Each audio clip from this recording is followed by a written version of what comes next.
equations that have variables on both sides, and you have equations that have the variable on one side. So we're going to start with question number 3, and we're going to first distribute the 3. So when I distribute this 3, I'm going to have 15x plus 24. And then in the second set of parentheses, I'm distributing a negative 7. So this will be minus 7x, but you got to be very careful with this one because that's a negative 7 times a negative 5. And a negative times a negative is a what? Positive. So that's a positive 35 equals 67. Right. All right, from there, we need to now combine the like terms together. So if I notice that I have 15 x's here, I'm going to take 7 x's away. So how many x's do I have left? 8x, very good. And then I have 24 constants here, plus 35 constants here. So how many constants do I have? 59. So once you get all that simplified, it looks, very like a nice 2-step equation. Okay, so the next step would be to subtract 59 from both sides.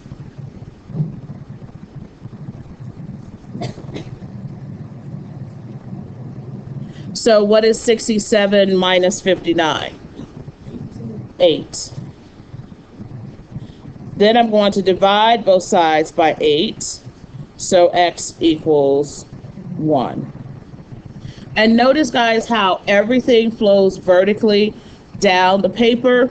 Okay, so your equations should look like this, going straight down as you're solving. Okay, eventually we will show an algebraic check, but today we will not. Algebraic check just simply means you will take this 1 and everywhere you see x, you will replace it with 1 and check to see if it equals to 67. So that's how you can see if your answer is correct. Okay, any questions about number 3?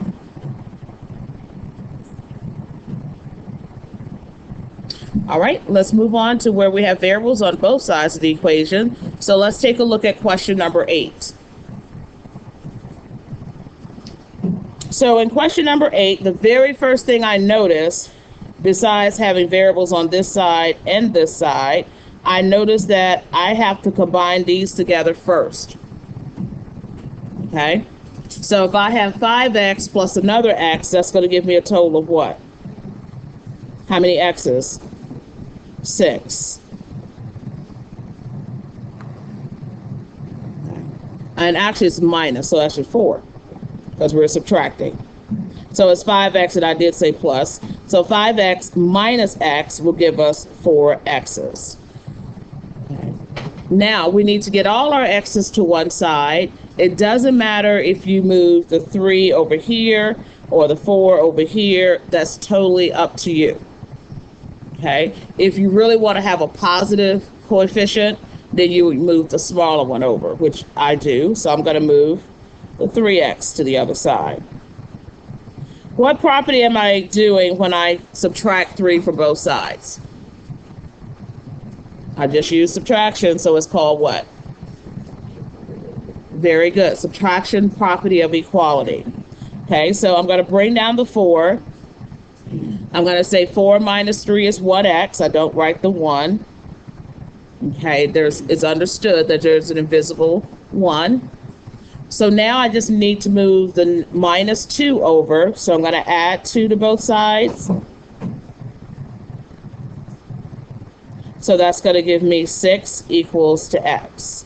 And again, when I add it to, I use the addition property of equality. All right. All right, so we're going to move on down to question number 9. Okay. Okay, let's do number 9, where you actually have to distribute and you have variables on both sides. Okay. Now this one is a little tricky. You got to be very careful because notice in front of the parenthesis there is a negative. So that means you are multiplying by -1. You just don't see the 1. Okay, that's an invisible, number, but you are multiplying by a negative. So I'm going to bring this 3x down. And now when I multiply by a negative, that's going to make that a -7 and a -7x. On the right side, I'm going to distribute a +7. So that'll give me 7x minus 7. Do you see anything on the left I can combine together first? Because I need to combine like terms first. All right, the coefficients over here, 3x minus 7x. So how many x's do I have on the left? -4x. Okay. So now my goal is to get all my x's to one side. I can either move the -4 over, or I can move the +7. I'm going to move the 4 over because then I'll have a positive coefficient.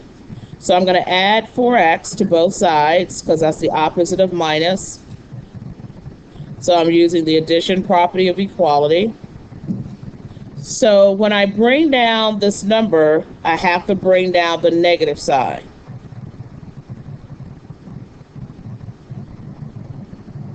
And that's important, guys. A lot of students forget that if there's a minus in front, it comes down like a negative. So now I'm going to add 7 to both sides. So that's going to give me 0. And when I divide by 11, I get 0. And 0 is an answer. Okay, I get that every year, like, oh, that means there's no solution. No, 0 is a number, just like it's a whole number, just like 1, 2, 3, 4, and so on. So 0 is an answer. Now, you can't have 0 in your denominator, but 0 in the numerator just equals to 0. Okay. So in your spiral notebooks, and like I said, we did do this the last class, where you have to now justify the steps using the properties as we move through the steps.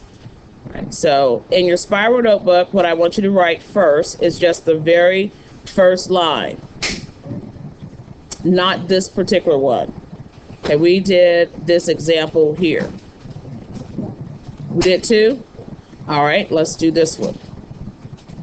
All right, so let's try this one here. This is a good one. And all right, let me move this down. So this is what you want to write in your spiral notebook.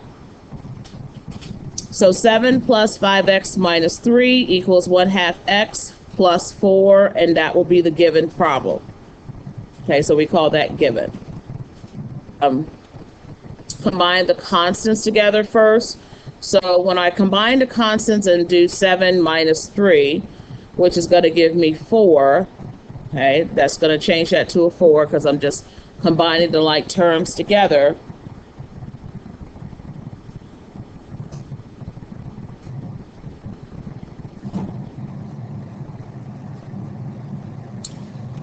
What property did I just use when I combined the like terms together?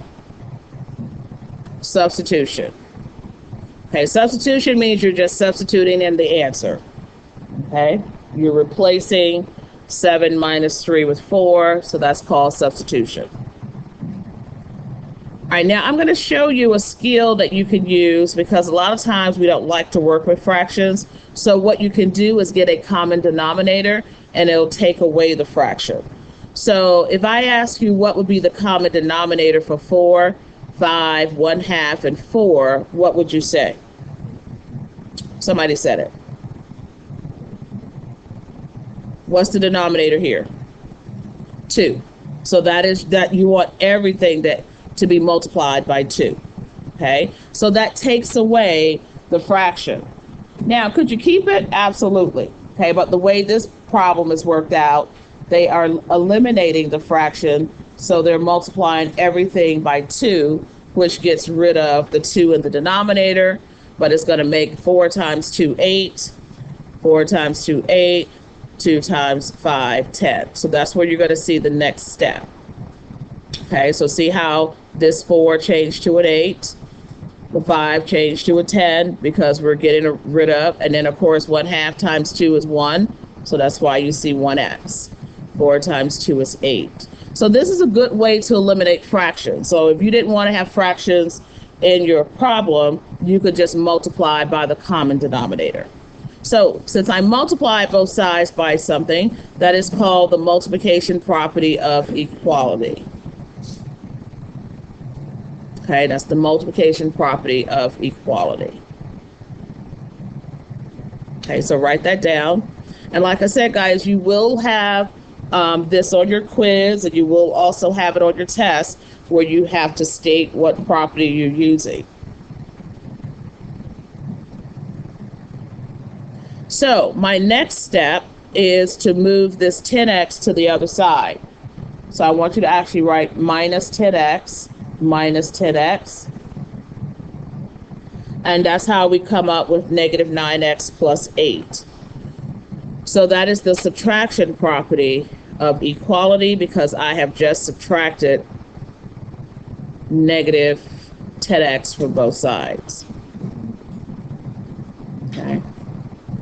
I subtract because I got to get all my variables to one side. So we just moved the 10x over here, and that's why that changed to a negative 9x. So down here, now what did they do to go from here to here? We just, again, subtracted 8 from both sides, because now you got to get all your variables to one side. So again, we just use the subtraction property of equality, okay, because we subtracted 8 from both sides. What's my last step to get to the end? All right, divide both sides by negative 9. So what property did we just use? Division property of equality. Okay, let me see if I have one of those. Here we go.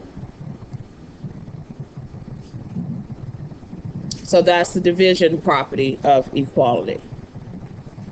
Okay.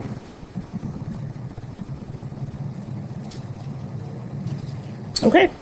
All right, so let's go back to the agenda so you'll know what you're doing today. All right, so we have completed as much notes as we need to for 2.3 right now, so I'm not going to ask you to do any additional ones. On page 5, we just did the Smartboard activity. There is a Smarter Goal assessment we must complete, so it's going to be 12 questions. So we're going to do that, and then after that, you guys will be working on the equations made. So if you look on your tables under those red containers, you will see an equation. So it'll tell you based on your answer what the next station you will then go to. And so they're all on the different tables. You'll start working on that after you finish the Smarter Goal assessment. Okay. You're going to be using your own paper for that. So I'm going to just ask that you fold it like you did last time, hot dog style, and then hamburger, and there are only 10 questions, and you'll just number it 1 through 10. Go. All right, and then your homework tonight is on MathSpace, guys, again, so that's your online textbook, and it should say 2-3 when you open it up. Okay, so just make sure you get that completed. All right. All right, I will be passing back your test while you're working on the Smarter Goal assessment. And if you need a test correction form, you can pick it up by my desk. I believe if you made below a 47, you're allowed to do corrections, and they will be due next class. Okay.